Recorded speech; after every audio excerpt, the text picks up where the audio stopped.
ఓం నమో నారాయణాయ. అందరికీ నమస్కారం అండి. మనము నిన్నటి నుండి ముకుందమాల స్తోత్ర పారాయణాన్ని ప్రారంభించుకున్నాము. అయితే దాంట్లో కులశేఖరాల్ వాళ్ళు రచించిన ముకుందమాల స్తోత్రము అనేది ముక్తిని ఇచ్చేవాడు ముకుందుడు కాబట్టి ఆ ముకుందుడిని ఏ విధంగా స్తోత్రించారు, స్తుతి చేశారు, ఏమని కోరుకున్నారు, తను ఆళ్వార్లుగా ఏం కోరుకున్నారో దాని ద్వారా మనం కూడా తెలుసుకునే అవకాశం ఉందన్నమాట. మరి ఆ విధంగా నేను మా చిన్నమ్మ పరమపదించింది కాబట్టి వారి ఆత్మశాంతి కోసము నేను ఈ పారాయణం చేస్తూ ఉన్నాను అని మీకు కూడా తెలియజేశాను నిన్న. అయితే దాన్ని ఈరోజు మనము కంటిన్యూ చేసుకుందాము. ఇంకా 5 శ్లోకాలని ఈరోజు అర్ధసహితంగా తెలుసుకుందాము. అయితే ఇక్కడ 6వ శ్లోకము, నాస్థా ధర్మే నవసు నిచయే నైవ కామోపభోగే యద్యద్ భవ్యం భవతు భగవాన్ పూర్వకర్మానురూపం ఏతత్ ప్రార్థ్యం మమ బహుమతం జన్మ జన్మాంతరేపి త్వత్పాదాంబోరుహ యుగగతా నిశ్చలా భక్తిరస్తు. ఇంకోసారి చదువుదామండి. నాస్తా ధర్మే వసునిచయే నైవ కామోపభోగే యద్యద్ భవ్యం భవతు భగవాన్ పూర్వకర్మానురూపం ఏతత్ ప్రార్థ్యం మమ బహుమతం జన్మ జన్మాంతరేపి త్వత్పాదాంబోరుహయుగగతా నిశ్చలా భక్తిరస్తు. ఏమంటున్నారంటే ఇందులో యద్యద్భవ్యం భవత్ భగవాన్ పూర్వకర్మానుసార రూపం అనేది మన పెద్దవాళ్ళు ఎప్పుడూ చెప్పేది. మా నాన్నగారు ఎప్పుడు అంటూ ఉండేవాళ్ళు, ఏదైనా కష్టం వచ్చినప్పుడు అలాంటిది వచ్చినప్పుడు ఈ మాటను మాట్లాడేవాళ్ళు. ఇది ఈ ముకుందమాలలో మనకు కులశేఖరాల్ వాళ్ళు చెప్పిన విషయమని ఇప్పుడు తెలుసుకుంటున్నాం మనము. అయితే ఇక్కడ ఏమంటున్నారు, మనకి ధర్మార్థ కామ మోక్షాలు అనేవి 4 ఉన్నాయి, పురుషార్థాలు. మనిషిగా పుట్టిన వాళ్ళు ఆ 4టిని సాధించుకోవాలి. ధర్మంగా నడుచుకోవాలి, ధర్మంగా సంపాదించుకోవాలి, ధర్మంగా కామము అంటే కోరికలను భోగాలను అనుభవించాలి. ఆ ధర్మ మార్గంలోనే నడుస్తూ చివరకు మోక్షాన్ని సాధించుకోవాలి. ఇది మనకు పెద్దవాళ్ళు నిర్ణయించినది. మనిషిగా పుట్టినవాడు ఎవరైనా కూడా ఈ 4 పురుషార్థాలను సాధించాలని. అయితే ఇక్కడ మన అల్వార్లు ఏమంటున్నారు అంటే, ధర్మంను ఆర్జించవాలి అన్న అవసరం లేదు, అర్థము కూడబెట్టాలి అనేది లేదు నాకు, మరి కామ భోగాలు అనుభవించాలి అనే కోరిక కూడా లేదు. మరి నా కోరిక లేకుండానే భవతు భగవాన్ పూర్వకర్మాను రూపం, పూర్వకర్మలు ఇంతకుముందు పూర్వజన్మలలో చేసిన కర్మల వల్లే ఆ కర్మల రూపము ఇప్పుడు ఇక్కడ అనుభవిస్తూ ఉంటాము. దాని గురించి నాకు చింతన లేదు. ఆ పూర్వకర్మలను అనుసరించి ఏది ఎలా జరుగుతుందో అలా జరుగుతూ ఉంటుంది. అయ్యో ఈరోజు ఇలా ఉందే, ఆ రోజు అలా ఉందే అనేది ఏమీ లేదు నాకు. మరి ఈ జన్మ అందు కానీ జన్మాంతరాల అందు కానీ నేను కోరుకునేది ఏమిటి అంటే, ఏమంటున్నారంటే, నీ పాదారవిందముల యందు కానీ నాకు నిశ్చలమైన భక్తి కలుగవలెననేది ఒక్కటే నా కోరిక. నువ్వు దాన్ని అనుగ్రహించాలి, అది నేను కోరుకునేది. నీ పాదాలయందే నాకు భక్తి కలిగి ఉండాలి. ఈ లోకంలో ఇక్కడున్నా ఇప్పుడు మళ్ళీ వచ్చే జన్మాంతరాలలో కూడా నేను ఎప్పుడూ కోరుకునేది అది ఒక్కటే, నా కర్మల నుంచి నన్ను రక్షించు అని కోరుకోవడం లేదు, నా కష్టాల నుంచి విముక్తి కోరుకోవట్లేదు, ధర్మాచరణ చేస్తా అనుకోవడం లేదు, అసలు ఏది ఆచరించను, కేవలము నిన్ను శరణాగతి చేస్తాను. ఆ శరణాగతి చేయడానికి నన్ను అనుగ్రహించు అంటే మనము శరణాగతి చేయడానికి మనం మనోనిగ్రహం ఉండడానికి కూడా మనకు ఆ భగవంతుని అనుగ్రహం ఉంటేనే చేయగలుగుతాము అని ఇక్కడ తెలియజేస్తూ ఉన్నారన్నమాట. మరి నాకు మోక్షము జన్మరాహిత్యం అవసరం లేదు.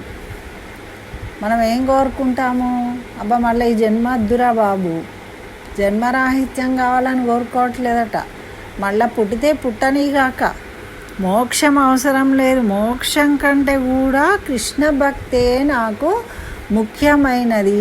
కృష్ణుని పాదాలయందు భక్తి కలిగి ఉండడమే అన్నిటికన్నా ఉత్తమమైనది. మరి 4 పురుషార్థాలు అంటే ఆ పాదార విందముల యందు భక్తి కలిగి ఉండడమే పురుషార్థము అంటున్నారు వీరు. మనకిచ్చిన ధర్మార్థ కామ మోక్షాలు పురుషార్థాలు అయినప్పటికీ ఈ పురుషార్థంతో అవి సమానమైనవి కాదు. నిరంతరము కృష్ణ భక్తిని ఆ పాదాల మీద చరణార విందముల మీద భక్తి. మరి కృష్ణుడితోని ఆడుకుందాము ఇలాంటి కోరికలు లేవు. ఆ పాదాలను చూస్తూ ఆ పాదాలకు శరణాగతి చేయడమే. అందుకే మనం ఏమంటాము, శ్రీమన్నారాయణ చరణౌ శరణం ప్రపద్యే. ప్రపత్తి మార్గంలో మనము ఉన్నప్పుడు అన్నీ వాటంతటవే ఆ పరిమళ అనుగ్రహంతో మనకు గట్టెక్కిస్తూ ఉంటాడు. మనం వాటి కోసం పాకులాడినప్పుడు వాటి వెంట వెంపర్లాడుతూ ఉంటాం. మనం ఇంకా భగవంతుడిని ఎక్కడ తలుచుకుంటాము? అది భగవంతుణ్ణి పట్టుకుంటే మనకు మిగతా అన్నీ కూడా సులభమైపోతాయి. ధర్మార్థ కామ మోక్షాలన్నీ సులభం చేసేవాడే ఆ భగవంతుడు, ఆ పరమాత్ముడు.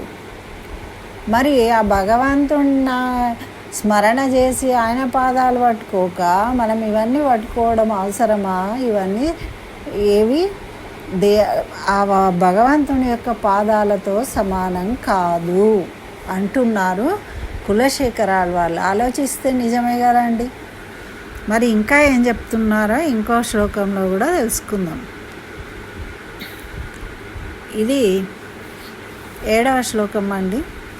దివివా భువివా మమాస్తు వాసో నరకే వా నరకాంతక ప్రకామం అవధీరిత శారదారవిందౌ చరణౌ తే మరణేపి చింతయామి. దివి వా భువి వా మమాస్తు వాసో నరకే వానరకాంతక ప్రకామం అవధీరిత శారదారవిందౌ చరణౌ తే మరణేపి చింతయామి. మరణేపి చింతయామి అంటున్నా. మరణించిన వరకు కూడా మనకు, మరణించేటప్పటి వరకు కూడా మనకు ఆ పాదాల మీదనే చింత కలిగి అంటే నిశ్చలమైన భక్తి కలిగి ఉండాలట. ఆ అరవింద పాదాలను కూడా పద్మాలతో పోలుస్తారు కదండి, అంతే. చరణార విందములు అంటే అరవిందములు అంటే పద్మాలు అని ఇక్కడ చెప్తూ ఉన్నారు. మరి నువ్వు ఎలా ఉండాలి, ఎక్కడున్నప్పుడు అక్కడున్నప్పుడు ఇట్లా ఉంటాయి కదా. మరి దివివా ఆకాశంలో ఉన్న, భూవివా అంటే భూమి మీద ఉన్న, నేను ఎక్కడనుండని, ఓ నరకాంతక. నరకాంతకుడు అంటే నరకాసురుని అంతం చేసిండు. అటువంటి ఓ కృష్ణ నేను స్వర్గం నందున్నప్పటికీ భూమి నందున్నప్పటికీ నాకేం బాధ లేదు. నాకు అయ్యో స్వర్గానికి పోవాలి అని లేదు, అయ్యో భూమి మీద ఉన్నాను అని లేదు. మరి దేని గురించి నాకు బాధ ఉంది అంటే, శరత్కాల పద్మ సుందరములకు నీ పాదాలయందు నేను ధ్యానిస్తూ ఉండాలి. ఎప్పుడు మరణ సమయం వరప్పుడు కూడా నేను నీ పాదాలనే స్మరిస్తూ ఉండేటట్టు ఉండాలి. ఉండగలనో లేదో అని నేను బాధపడుతూ ఉన్న దాని గురించి నువ్వు దాన్ని అనుగ్రహించు. నేను ఎక్కడున్నా, ఎలా ఉన్నా, ఏం చేస్తున్నా సంబంధం లేదు. నాకు ఏమి అనుగ్రహించాలి, నువ్వు నాకేమి ఇవ్వాలి అంటే నీ పాదారవిందముల పట్ల భక్తి కలిగి ఉండడము, వాటినే నీ నామస్మరణనే చేస్తూ ఉండాలి.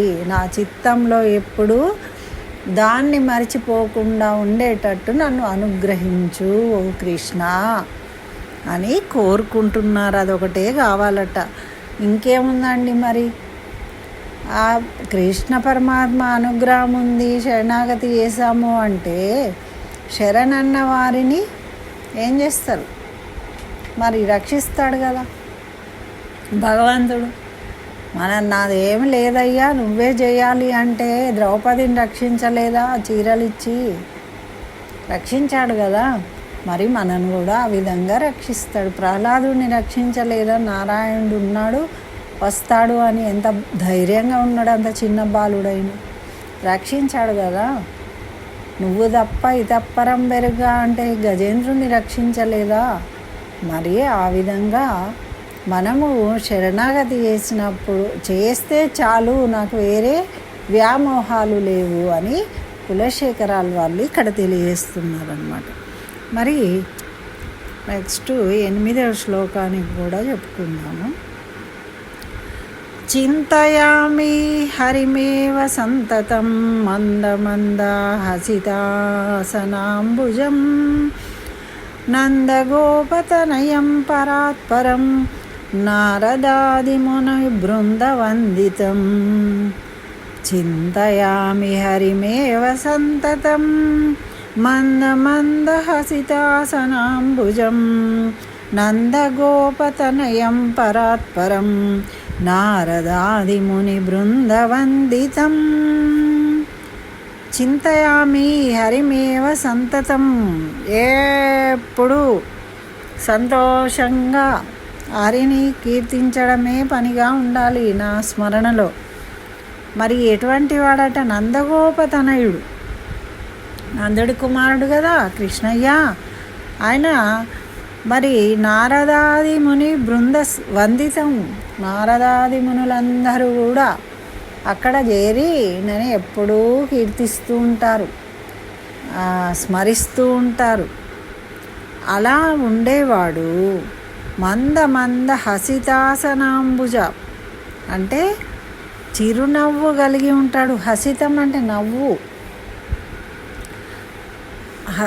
చక్కగా నవ్వుతూ ఉంటాడు. మరి నవ్వు రాజిల్లడి మోము కలిగిన కృష్ణుడు ఎల్లప్పుడూ నేను ధ్యానించుచుందును. మరి అటువంటి కృష్ణుడిని నేను ఎప్పటికీ ధ్యానిస్తూ ఉంటా.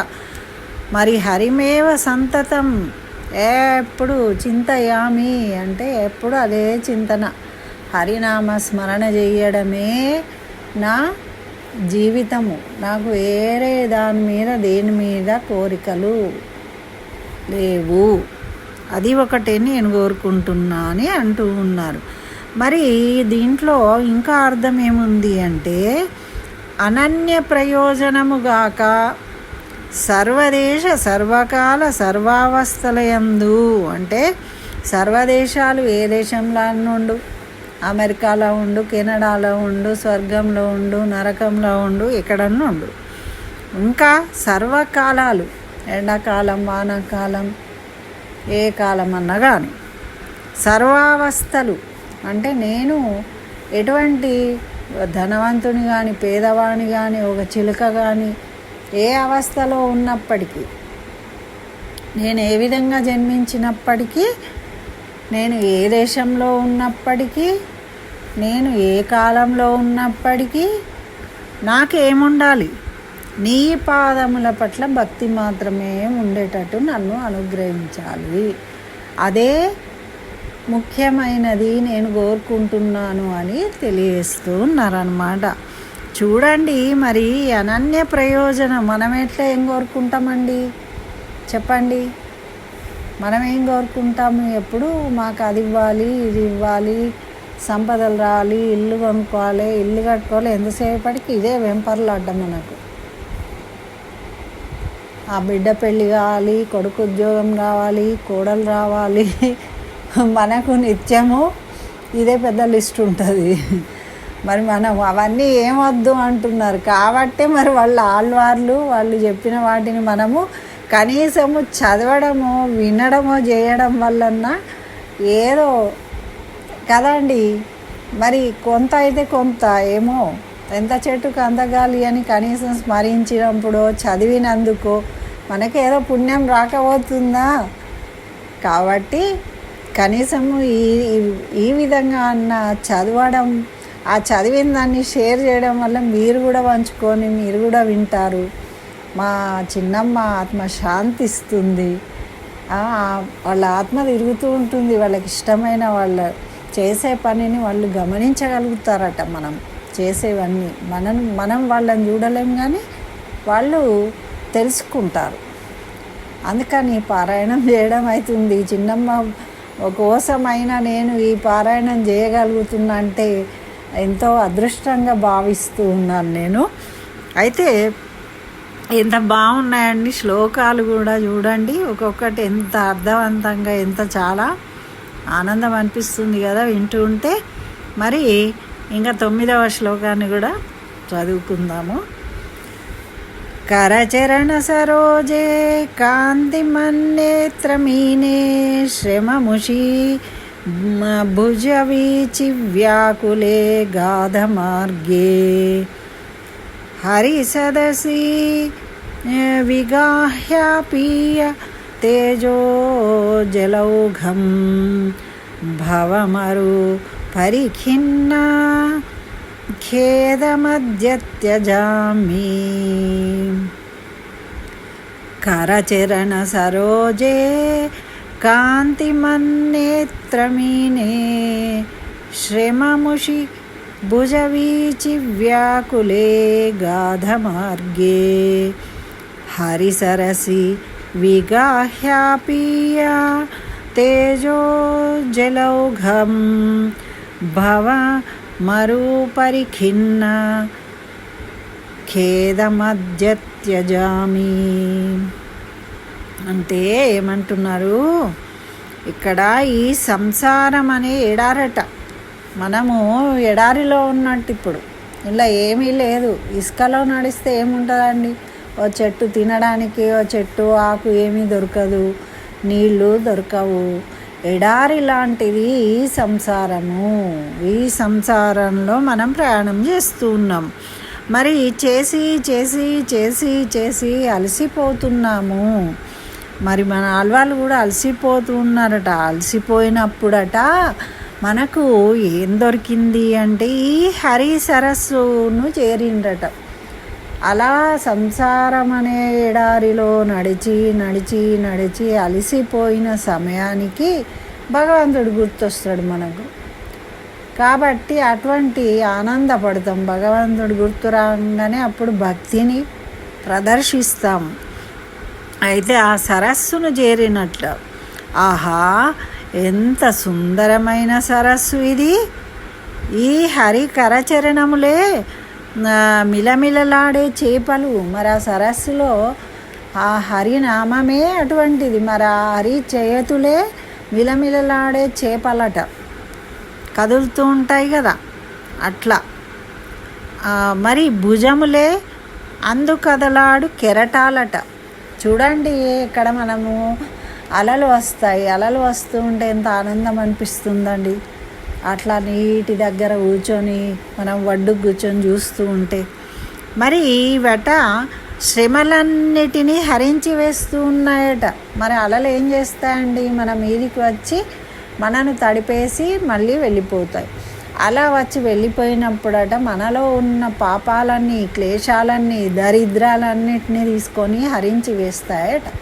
మరి ఏంటి ఇక్కడ హరించి వేసేవి అంటే హరి కరచరణాలు, అంటే హరి యొక్క చేతులతోని, కరములతోని మనకు అభయం ఇస్తాడు. పాదాలు పట్టుకున్న వాళ్లకు అనుగ్రహిస్తాడు. ఆ అనుగ్రహం వల్ల మనకు అవన్నీ తొలగిపోతాయి. కాబట్టి మనము పాదాలను ఆశ్రయించాలి అని ఇక్కడ మళ్ళీ చెప్తూ ఉన్నారు. మరి ఇది ఎలా ఉందట అంటే ఆ సరస్సు మరి ఇంకెక్కడికైనా వెళ్తే మనకి ఇబ్బందులే ఉంటాయండి. భగవంతుణ్ణి స్మరిస్తే ఏమి ఇబ్బంది ఉంటుంది? ఏమి ఇబ్బంది ఉండదు. అది ఎలా ఉందట అంటే చక్కగా స్నానం చేయడానికి లోతుగా ఉంది. ఎంత స్మరిస్తే అంత ఆనందం కలుగుతుంది.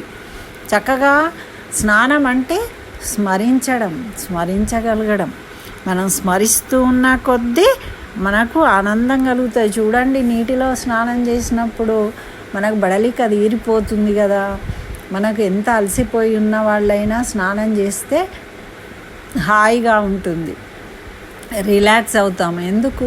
ఆనందం కలుగుతుంది. అలాగే ఈ హరి స్మరణ చేస్తే ఏమైంది? మన పాపాలన్నీ హరించి వేసిండు. దానివల్ల మనలో ఉన్న నైల్యం అంతా వెళ్ళిపోయింది. కాబట్టి మనము చక్కగా ఆనందంగా ఉంటామట. ఆ సరస్సు ఎలా ఉంది? మరి లోతుగా చక్కగా ఉంది. మరి నీళ్ళు ఎక్కువ ఉన్నాయనుకోండి, మనం స్నానం చేయడానికి సరిపోయాన్ని నీళ్ళు, అప్పుడు చక్కగా దాంట్లో స్విమ్మింగ్ పూల్లో స్నానం చేస్తుంటారు కదా, అది చేస్తుండే నదిలో స్నానం చేస్తే ఎంత ఆనందం కలుగుతుంది మనకు. అక్కడ నీళ్ళే లేవు, ఎండిపోయి ఉన్నదనుకోండి, అప్పుడు ఏం స్నానం చేయబుద్ధి అవుతుంది మనకు? చేయబుద్ధి కాదు. అంటే ఇక్కడ తగినన్ని నీళ్ళు ఉన్నాయట. మరి తగినంత లోతుగా ఉందట స్నానం చేయడానికి. అంటే ఆ హరినామ స్మరణం చేయడము, హరిని సేవించడము అనే సరస్సు మనకు దొరికింది. కాబట్టి దాన్ని వదలొద్దు, అది మనకు అనుకూలంగా ఉంది అని చెప్తూ ఉన్నారు. మరి అప్పుడు ఏం చేస్తాం మనము? ఆ తేజస్సు అనే జలాన్ని కడుపు నింపుకుంటాము. ఆ స్వామిని చూసిన ఆనందము, ఆ తేజస్సుతోని కొంతమందిని చూసి ఏమంటామండి? అబ్బా, నేను చూస్తే నాకు కడుపు నిండిందే అంటాం. నిజంగా నిండిందా? మరి మనుషులను చూస్తేనే నిండితే మరి భగవంతుని చూస్తే చెప్పండి. మనం ఎప్పుడు జీవితంలో తినాల్సిన అవసరమే పడదు. ఆ కళ్ళు అలా ఆ శక్తి వల్ల మన కడుపు ఎప్పుడూ ఫుల్లే ఉంటుంది. అట్లా కడుపు నిండిపోయేదట. ఆ జలములను కడుపు నిండుగా తాగి నా బడలికది ఇచ్చుకున్నాను అంటే ఆయనను స్మరించడము, ఆ నామం అనే జలాన్ని తాగడం వల్ల కడుపు నింపుకొని ఆనందంగా బడలికది ఇచ్చుకున్నాను నేను అంటున్నారు. కళ్ళతో చూస్తిమి, నోటితో పలికితిమి, ఆనందం వచ్చేసింది. మరి ఆయన అనుగ్రహం వల్లనే చేయగలుగుతాం ఇవి అని తెలియజేస్తూ ఉన్నారు. అంటే ఒక మంచి సరస్సు ఎలా ఆనందాన్ని ఇస్తుందో మరి అటువంటి, అంటే మనకు తెలవడం కోసం మనం ఆనందపడే విషయాలు ఇవే కదా. మన ₹1,00,00,000 బ్యాంకులు ఉన్నా కూడా మనం ఇక్కడేమో ఆనందపడలేము. కానీ అలా ఒక సరస్సు నీటి దగ్గరకు పోయి, నదికి పోయి స్నానం చేస్తే ఎంతో రిలీఫ్గా ఉంటుంది, ఎంతో ఆనందంగా ఉంటుంది. అది దీంట్లో లేదు, దాంట్లో ఉంది. ఆనందం అనేది ఎక్కడుంది అంటే భగవంతుని శరణాగతి చేయడంలో ఉంది అని చెప్తూ ఉన్నారు. మరి అలాగే మనం ఇంకొకటి 5వ శ్లోకం కూడా 10వ శ్లోకాన్ని కూడా చెప్పుకొని ముగించుకున్నాము. సరసి జనయనే శశంక చక్రే మురభిది మా విరమన్స్య చిత్తరంతుం సుఖతరమ పరం న జాతు జానే హరిచరణ స్మరణామృతేన తుల్యం. సరసి జనయనే శశంక చక్రే మురభిరిమా విరమస్వ చిత్త రంతుం సుఖతరమ పరం న జాతు జానే హరిచరణ స్మరణామృతేన తుల్యం. స్మరణామృతేన అమృత తుల్యం అట. హరిని స్మరించడము, హరి కృష్ణ అంటే అమృతం తాగినంత అమృతంతో సమానమైనదట ఆ స్మరణ అని చెప్తున్నారు. ఇక అంతకన్నా ఇంకేముంటుందండి. మనకు ఏదైనా ఇక విపరీతంగా నచ్చి మనము అంటున్నామంటే రుచి అలాంటిది కదా. మరి ఆ అమృత తుల్యమైన నామాన్ని అంటే ఇప్పుడు ఏం చెప్తున్నారు, మరి దేనికైనా ఏది ముఖ్యము? మనసు. కాబట్టి ఏమంటున్నారంటే, ఓ మనసా, శ్వేత తామరల లాంటి నయనాలు కలిగి శంఖచక్రాలను ధరించి దివ్యమంగళ స్వరూపుడైన శ్రీకృష్ణ భగవానుని ఎల్లప్పుడూ స్మరిస్తూ ఉండు. మరి ఆయన కళ్ళు ఎలా ఉన్నాయట? శ్వేత తామర లాంటివి. ఆయన నల్లగా ఉంటాడు, ఆయన కళ్ళు తెల్లగా మెరుస్తూ ఉంటాయి. శ్వేత తామరం అంటే తెల్లని తామర పువ్వు రెక్కలాగా ఉన్నాయట కళ్ళు, నయనాలు. మరి దివ్యమంగళ స్వరూపుడైన కృష్ణుడు, ఆ కృష్ణుడిని ఎల్లప్పుడూ స్మరిస్తూ ఉండే ఓ మనసా, నువ్వెందుకు అటు ఇటు వెళ్తావు? ఎక్కడికంటే అక్కడికి వెళ్ళిపోతుంది మనసు. ఎక్కడో శబ్దం అవుతుంది, అరే అదేం శబ్దము అని ఆలోచిస్తుంది. దానివల్ల ఏమొస్తుంది? ఏమీ రాదు. కాబట్టి నువ్వు మనసా అటు ఇటు గెంతిపోకుండా చక్కగా నువ్వు ఆ కృష్ణుడినే స్మరించు. ఎప్పటికీ ఆయన స్మరణ మానొద్దు. శ్రీహరి పాదపద్మాలను స్మరించడం అనే అమృతానికి సమానమైనది ఇంకోటి లేదు అని నిర్ణయించేసిండ్రు కులశేఖర ఆళ్వార్లు. కాబట్టి మనమందరము వీలైనంతగా స్మరిద్దాము. ఆ స్మరణ వలనే మనకేం చెప్పారు? రామ రామ అంటూ ఉంటే రోమ రోమాన మన పాపాలు తొలగిపోతాయట. ఒక్కసారి రామ అంటే చాలు వచ్చి రక్షిస్తా అని మాట ఇచ్చాడు రామచంద్రుడు. మరి అటువంటిది మనము ఇప్పుడు చేద్దామా, ఎప్పుడు చేద్దామని ఆలోచించుకోవడంలోనే మన జీవితాలు సాగిపోతూ ఉంటాయి. మన పిల్లలకు చేసుకోవడము, భర్తకు చేసుకోవడము, భర్త భార్యకు చేసుడు, భార్య భర్తకు చేయడము, ఇద్దరు కలిసి ఇంకా వేరే తల్లిదండ్రులకు సేవలు, కర్తవ్యాలు నిర్వహించాలి. కానీ వాటిని కూడా మనము కైంకర్యంగా భావించి చేయాలి అని చెప్పారు మనకు. ఆండాళమ్మ ఏం చెప్పింది పాసురాలలో? మీరు నిత్యకర్మలను ఆచరించండి, కానీ అది కూడా మరి ఆ భగవంతుడికి, ఆ శ్రీమన్నారాయణ కైంకర్యంగా భావించి చేస్తే అది నాకే చెందుతుంది, నన్నే స్మరిస్తారు అని చెప్పాడు. కాబట్టి మనము నిరంతరము ఆ భావనతోని మన కర్మలను, నిత్య నైమిత్తిక కర్మలను కూడా చేసుకుంటే ఈ సాధన వల్ల మనము ముక్తి పొందుతాము అని మనకు తెలియజేస్తున్నారు. ఇవి ఈరోజు ఈ 5 శ్లోకాలకు చెప్పుకున్నామండి. మళ్ళీ మిగతావి ఇంకో వీడియోలో చేసుకుందాము. స్వస్తి. జై శ్రీమన్నారాయణ. సర్వం శ్రీకృష్ణ చరణారవిందార్పణమస్తు.